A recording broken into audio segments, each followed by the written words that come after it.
nga mingi pe na batelaka ye po akola lolenge elongobani.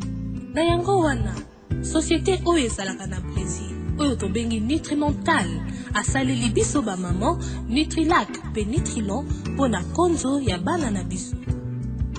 Mbala mibale na mokolo na leisaka ye Nutrilac pe yango ezali pasi te po na kolamba. Ba vitamine na yango ezozongisa makila, ezopesa makasi pe mwana azokola lolenge elongobani. Nutrilac pe Nutrilon ezobatela bana na biso.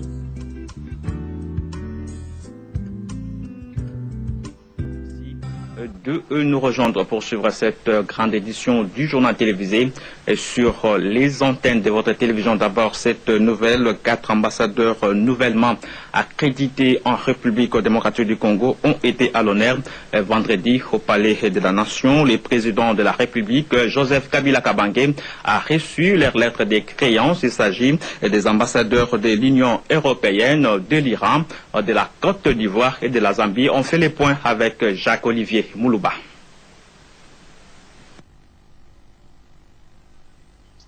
Une cérémonie exceptionnelle ce vendredi 2 mars au Palais de la Nation.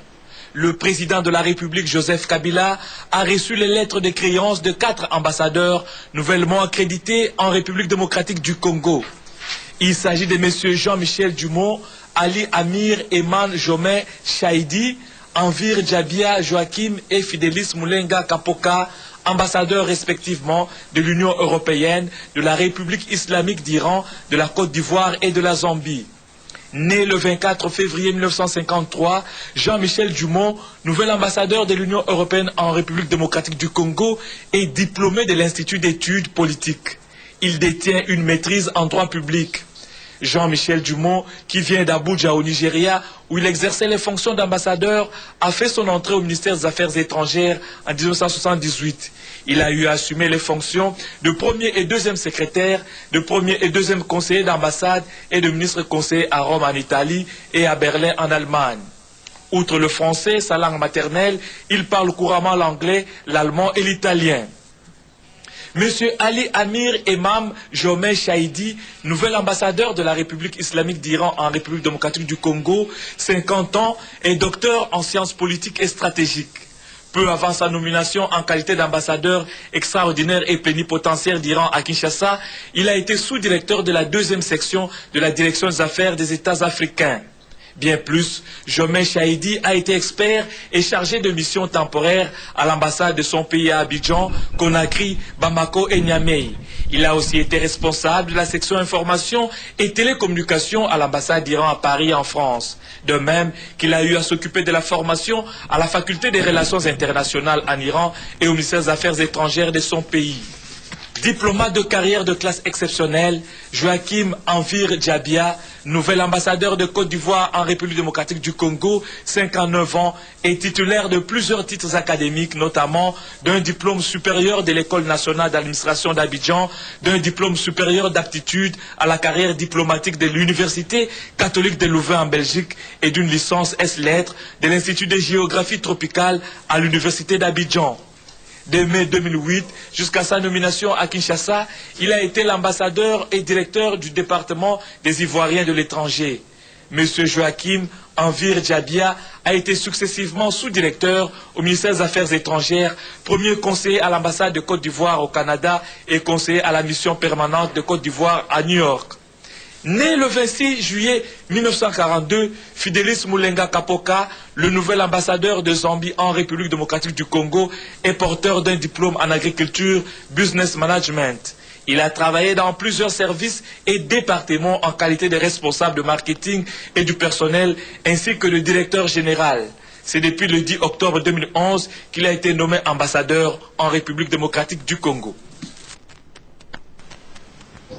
Et puis cette bonne nouvelle, les finances publiques de la RDC ont atteint un chiffre jamais réalisé ces 2 premiers mois de l'année 2012. C'est ce qu'a relevé le ministre des Finances au cours de l'entretien qu'il a eu ce samedi avec la presse tant nationale qu'internationale dans son cabinet de travail. Augustin Matata-Mpogno a aussi évoqué les crashs survenus à l'aéroport de Kavumu le 12 février dernier, dans lesquels il s'en est tiré avec quelques blessures. Fanny Anifa Kastemona et Dadi Makabi nous en disent un peu plus. Comme vous savez, les taux d'échange indicatifs. Cet échange avec la presse nationale et internationale a permis au ministre des Finances, Matata Mpogno, de brosser la situation macroéconomique des 2 premiers mois de l'année 2012. En général, les finances publiques se sont bien comportées, accusant même plusieurs performances. Il s'agit d'abord de la DGDA, qui a fait des recettes à hauteur de 113 milliards de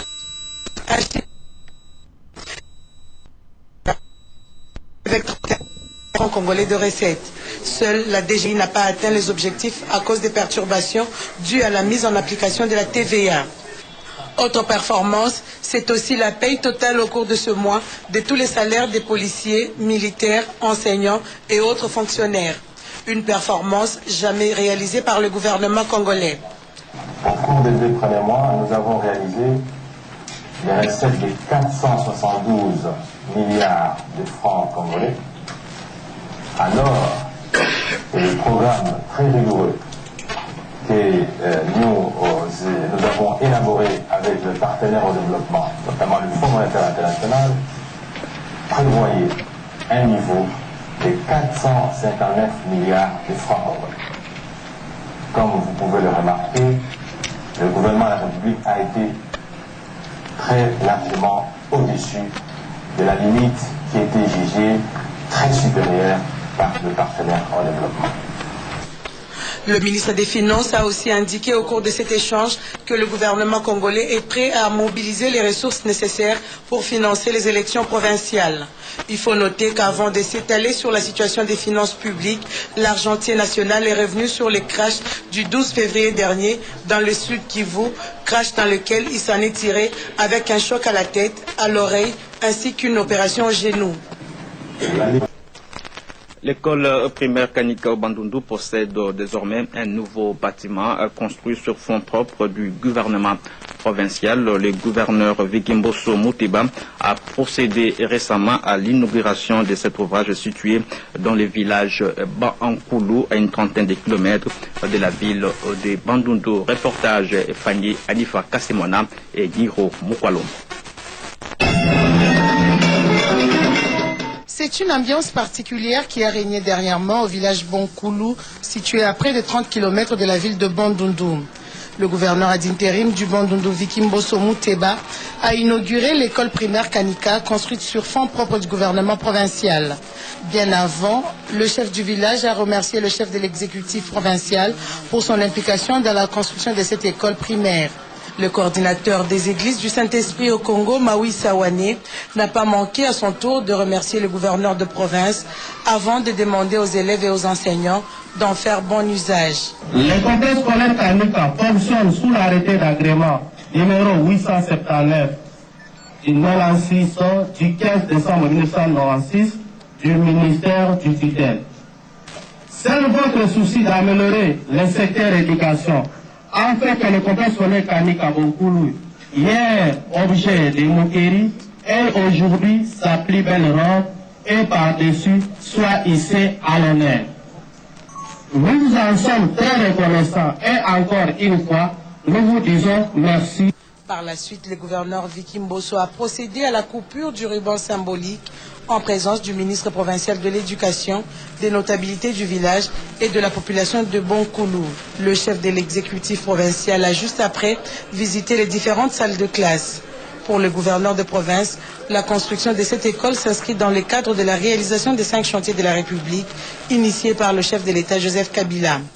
Désormais, l'école primaire Kanika va fonctionner dans les nouveaux bâtiments composés de 6 salles de classe. retour à Kinshasa, une caravane motorisée a été organisée par la Société nationale d'assurance pour faire comprendre les assurances automobiles. L'assureur national veut éviter à ses clients tout désagrément qui peut surgir pendant les contrôles des certificats d'assurance automobile. Suzy Ikibira Omari et Ben Mondo.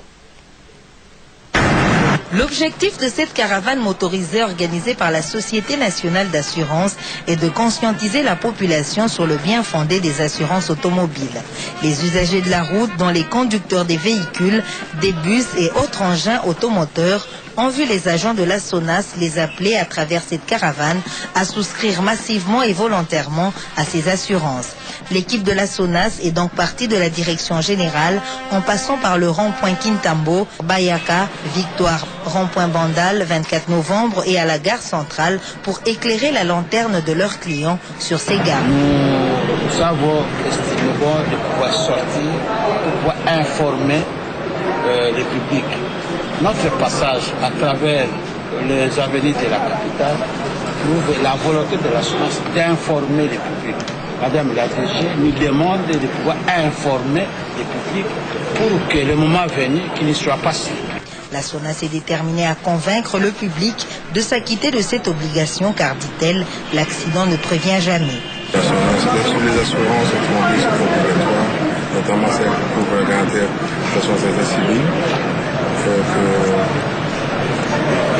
sommes en contact avec l'unité de ville pour que bientôt nous puissions organiser cette campagne de recouvrement forcé des assurances afin de sécuriser la population, notamment les usagers de la route. Lancée depuis le 2 mars, cette campagne intervient avant l'opération proprement dite du contrôle du port des documents d'assurance automobile dans la ville-province de Kinshasa. Alphonse Ngoï Kassanji restera à la tête du gouvernorat de la province du Kasaï oriental. Le chef de l'exécutif provincial a opéré son choix le vendredi au cours d'une conférence de presse.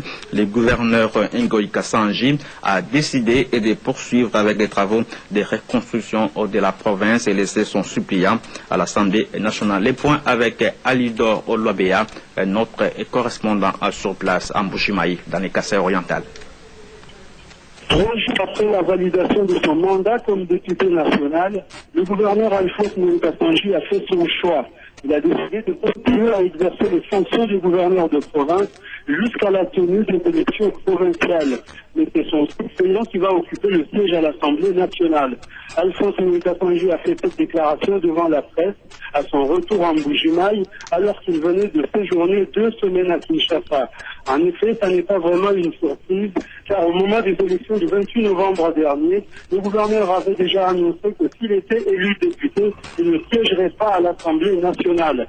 Néanmoins, pour les quelques peu de temps qu'il a passé à l'hémicycle du Palais du Peuple, Alphonse Ngoï Kassanji s'est félicité d'avoir siégé aux côtés des députés de l'UDPS de Tshisekedi, avec en fait le président du bureau provisoire Timothée Kombo-Kipi. Par ailleurs, le gouverneur du Kasaï oriental a vivement démenti les folles rumeurs qui courent en Mbujimaï sur la santé du chef de l'État.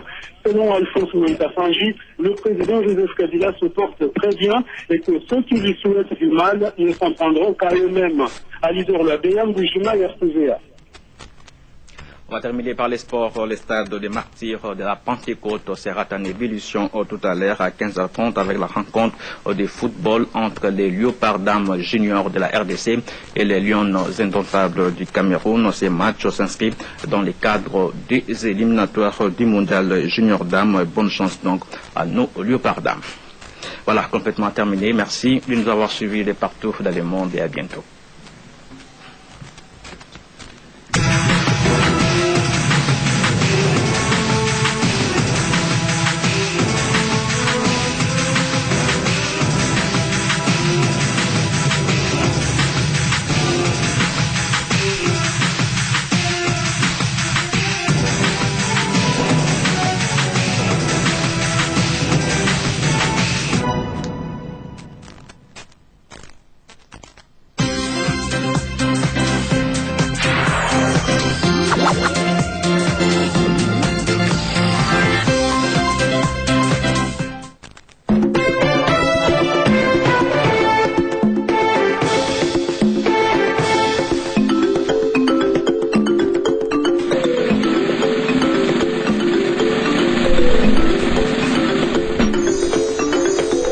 Thank you.